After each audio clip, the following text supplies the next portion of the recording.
Welcome to Technology and Education Today. I'm Richard Smith. And I'm Caroline Crawford, and we are coming to you from the University of Houston Clear Lake in Houston, Texas, USA. And today we are talking about what makes a good online student. Or, better said, Teacher's pet. A teacher's pet. Or teacher's pest. Yes, how to avoid being a teacher's pest in an online course. And one of the characteristics of people who online teachers tend to Do you have a list set up? You're going down your fingers in a list. as a pest is one, knowing how to address your professor or teacher, so that when I say address, when you have a communication such as in an email, you instead of starting off with "Hi, Prof" or "Doc," or perhaps even your professor's first name, start off with something like "Dr. Jones, I have a concern," or whatever it is that you want to talk about. I think the students need to find out, be guided by the instructor, how they prefer to be addressed. For example, I know of some people who hadn't earned their doctorate yet who desired to be referred to as Professor so-and-so. Whatever. Well, that's true. No reason to start off on a bad foot. Fine, you want to be called Professor? I'll call you Professor. That's true, but the idea is that if, as an online student, if your instructor hasn't given you any directions, don't make an assumption that he or she is your best friend and you are out at the local bar. Always address that person as either doctor or mister or professor formally. Until invited to do otherwise. Right. And the other thing is, before you send in an email asking your professor to explain something to you that you find in the course, a direction or something that you find that you don't understand, make certain that you have read it carefully and haven't just glossed over it one time and then said, "Oh gosh, I don't understand this. I think I'll ask my professor." Well, it also helps to copy and paste the section you don't understand on page so-and-so or at URL so-and-so. Here's a quote for the section. I just don't understand what's going on. Can you help me? Yes, if you Instead finally of, have to... I found something I didn't understand. Will you tell me what it means? Happy to. What was it? Right, that's a frequent occurrence when a student really doesn't understand either direction or instruction. The tendency is just to say, on page 25, I had a problem. Can you help me? No, I can't because I don't know what the problem is. You have to specify. Like to. We'd like to, but you have to specify exactly what you didn't understand or what was unclear.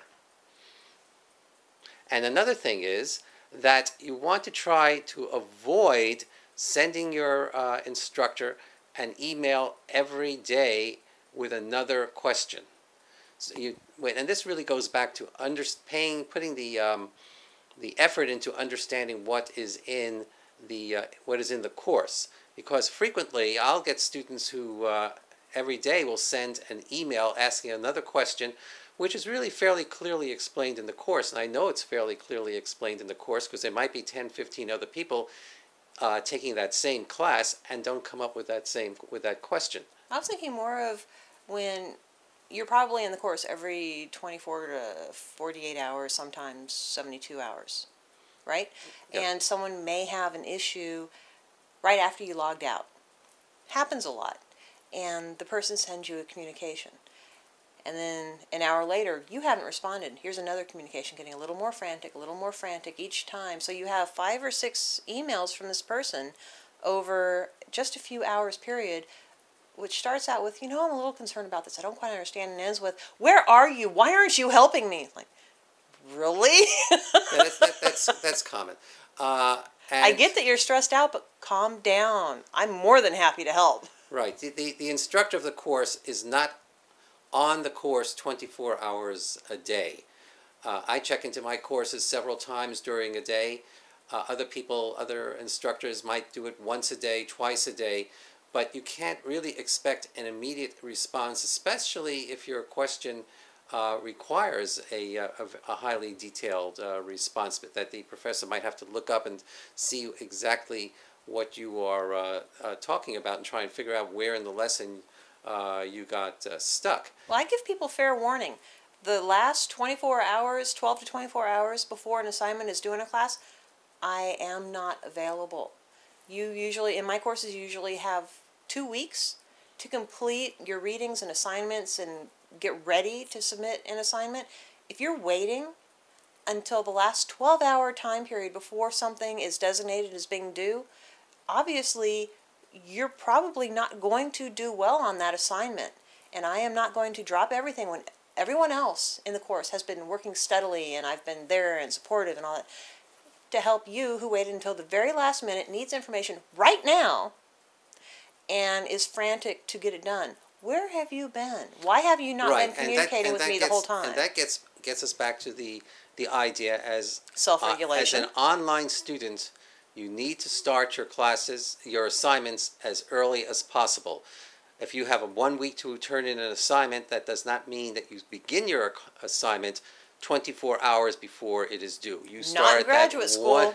One week ahead of time. When you first receive that assignment, that's when you begin to start your assignment. And excuses such as, oh, I have other classes, I worked all day long, all those things don't really count in an online course, because you have made the decision to join that course with all the constraints that you bring to the course. So you need to really regulate yourself, as you say, to make certain that you complete your assignments, because what's going to happen is, at the last minute, as you mentioned, you're going to start emailing your professor, begging for assistance, and if not begging for assistance, and saying, oh, I just had this catastrophe happen, I need more time. And more than likely, you're probably going to be the same student who has been sending emails in for the last 6 or 7 weeks every other day with another question about the course, because you haven't read the material in the course properly. So you want to, one, make certain you read everything for content and understanding before you email your instructor, and two, definitely start your assignments early. Well, as well, consider social constraints. For example, I used to give out my personal phone number.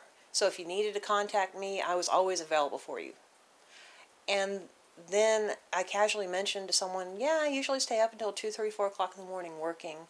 And that person would call me at 2, 3, 4 o'clock in the morning, even though I'd had a really long day and wanted my sleep. And nice and perky and lovely, lovely person, had no concept of social constraints. Just because I might be up, it is not appropriate to call your professor at 2, 3, 4 o'clock in the morning. Well, neither is it appropriate to call. Nor texting on a Friday night when people are out and about and doing things. Constrain yourself. Keep your phone calls to business hours, not 6 o'clock, 7 o'clock, 8 o'clock, and especially not 2 o'clock in the morning. In the morning. Might be up, don't want to talk to you at that point. Right. I'm working if I'm up. Remember to, when you write your emails to your professor as part of the course, address the professor properly and formally, unless that person tells you you can be more informal. Another thing is, when you send your email, your written communication to your professors, whether it's in an email or as part of a discussion. Not text lingo. Do not use text lingo. Even if I understand, I'm not responding to that. No. Make certain you write in grammatically correct English. This is for college students and high school students especially. It's a computer. No, it's not a text message. Yes, you are in college or you are in high school. And yes, we expect you to write in grammatically correct English. And I think that about covers it, unless you have one other thing that you burning Assignment issue. submission deadlines. Yes. It is your responsibility to submit your work in a timely fashion by the designated deadline, date and time.